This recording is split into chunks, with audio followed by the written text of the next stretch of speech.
हरे कृष्णा।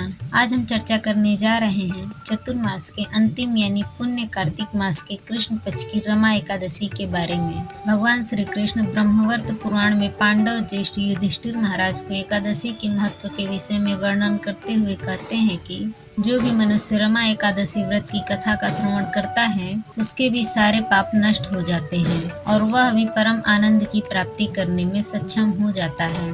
तो आइए हम जानते हैं रमा एकादशी की व्रत कथा। कई युगों पहले की बात, जब मुचमुंड नामक राजा इस धरती पर राज किया करते थे। वह अत्यंत दयालु, धर्मपरायण तथा सदा सत्य वचन बोलने वाले थे, इसीलिए उनके राज्य की प्रजा उनसे सदा संतुष्ट रहती थी। इतना ही नहीं, राजा मुचमुंड एक निष्ठावान वैष्णव भी थे, इसीलिए उनके राज्य में कोई अशांति भी कभी वास नहीं करती थी। उनका राज्य दिन प्रतिदिन प्रगति पथ पर आगे बढ़ता जा रहा था। राजा मुचमुंड की एक पुत्री थी जिनका नाम राजकुमारी चंद्रभागा था। चंद्रभागा देवी का विवाह चंद्रसेन के पुत्र राजकुमार शोभन के साथ संपन्न हुआ। विवाह के बाद एक बार राजकुमार शोभन अपने ससुराल राजा मुचमुंड के यहाँ रहने के लिए पधारे और उस दिन रमा एकादशी का पावन तिथि था। राजकुमारी चंद्रभागा इस बात से बहुत चिंतित थी कि राजा मुचमुंड एकादशी के दिन निर्जला उपवास रखते हैं तथा उनके राज्यवासी भी व्रत धारण करते हैं। समस्या दरअसल यह थी कि राजकुमार शोभन शारीरिक रूप से व्रत रखने में असमर्थ थे,